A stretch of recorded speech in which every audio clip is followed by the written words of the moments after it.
Hi there. We are on day 6 of our Through the New Testament in 1 year, and today we are finishing Sermon on the Mount, the rest of Matthew 5. I have both versions up today, okay? The Geneva Bible for its notes and the English Standard Version, and as promised, I turned on the red letters today. So this is Jesus speaking, so let's read the rest of sermon, right? Greatest sermon ever preached, I think. You have heard that it was said, "You shall not commit adultery." But I say to you that everyone who looks at a woman with lustful intent has already committed adultery with her in his heart. Think of that next time you're watching television. Right? If your right eye causes you to sin, tear it out and throw it away. For it is better to you to lose one of your members than your whole body to be thrown into hell. And if your right hand causes you to sin, cut it off and throw it away. For it is better to lose one of your members than it is for your whole body to go to hell. Right? Divorce. It is also said, "Whoever divorces his wife, let him give her a certificate of divorce." But I say to you that everyone who divorces his wife, except on the ground of sexual immorality, makes her commit adultery. And whoever marries a divorced woman commits adultery. Okay? I believe there's exceptions to this. Okay? If you're abandoned by a non-believer, okay? Or other stuff, that's a whole other study, right? Oaths, promises, contracts, right? Again, you have heard it said, that it was said to those of old, "You shall not swear falsely, but you shall perform to the Lord what you have sworn." But I say to you, do not take an oath at all, either by heaven, for it is the throne of God, or by earth, for it is his footstool, or by Jerusalem, for it is the city of the great king. And do not take an oath by your head, for you cannot make one hair white or black. Let what you say simply be yes or no. Anything more than this comes from evil. Can you imagine being that honest? Let your yes be yes and your no be no. Retaliation. Right? All of this stuff is in Proverbs too. You have heard it said, "An eye for an eye and a tooth for a tooth." But I say to you, do not resist the one who is evil. But if anyone slaps you on the right cheek, turn to him also the other. Yeah, but there's notes about that over here, huh?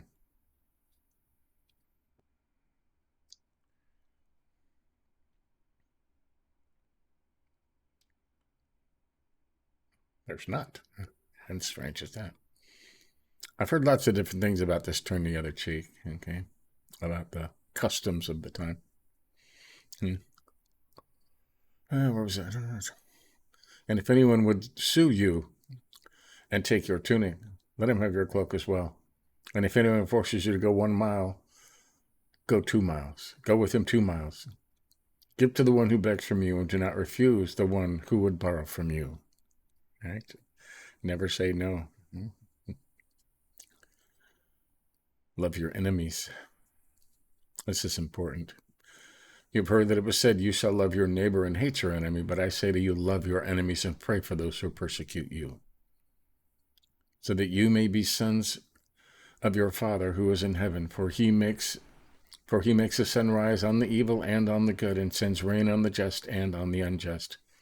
For if you love those who love you, what reward do you have? Do not even the tax collectors do the same?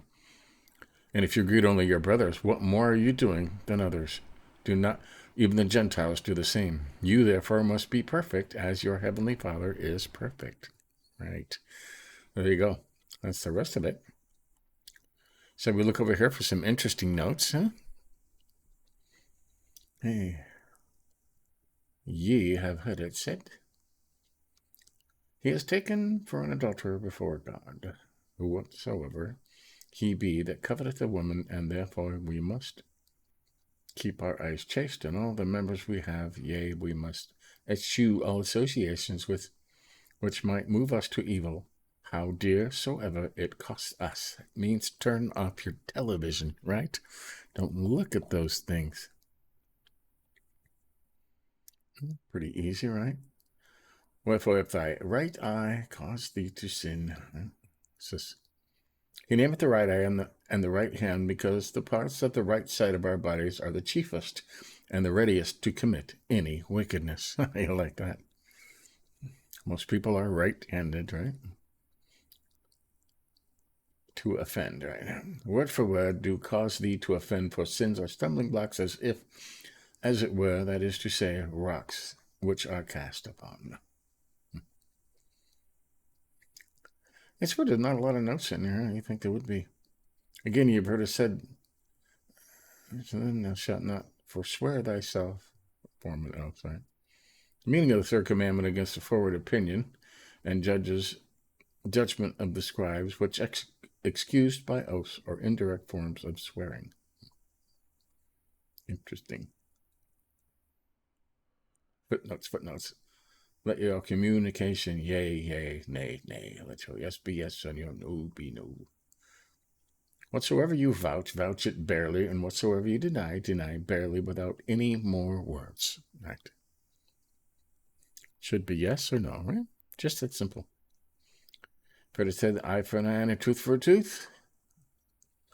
He showed clean contrary to the doctrine of the scribes that the sum of the second table must be understood, that we may in no wise render evil for evil, but rather suffer double injury and do well to them that are our deadly enemies. Right. Interesting. I really thought there'd be more notes in here than this, right? You may be children of your Father that is in heaven. A double reason. The one is taken of relatives, that children must be like their father. The other is taken of comparison. The children of God must be better than the children of this world. Right. Right, good one. And if ye be friendly to your brethren only, what singular thing do ye? Do not even the publicans likewise? Publicans, they said over here. They said Gentiles over here, but I don't know if he actually said Gentiles, but he might have. They that were the toll masters and had the oversight of tributes and customs, a kind of men, and this is publicans he's talking about, the kind of men that the Jews hated to death, both because they served the Romans in these offices, whose yokeful bondage they could hardly away withal, and also because these toll masters are for the most part given to covetousness. Right. Publicans, tax collectors.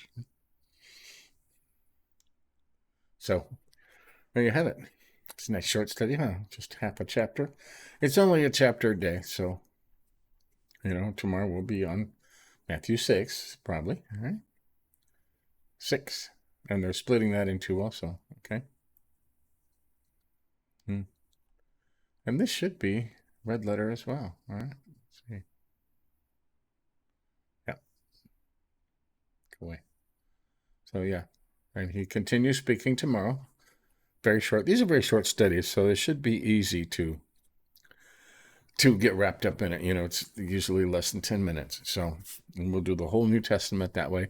Some will take longer because we'll do a lot more study and tear into them a lot more, okay? Today, Jesus was speaking a Sermon on the Mount. All right? The way it should be. Okay? The way it should be. The devil runs the world, so. And we're in the end times, so it's only going to get worse, and then it'll get a lot better, right? So, there you go. Catch up on any may have missed. We're still early into it yet, so it should be easy. And if you like and subscribe, you can get notifications so you don't miss any of these. So, but till tomorrow, we'll keep going. See you then.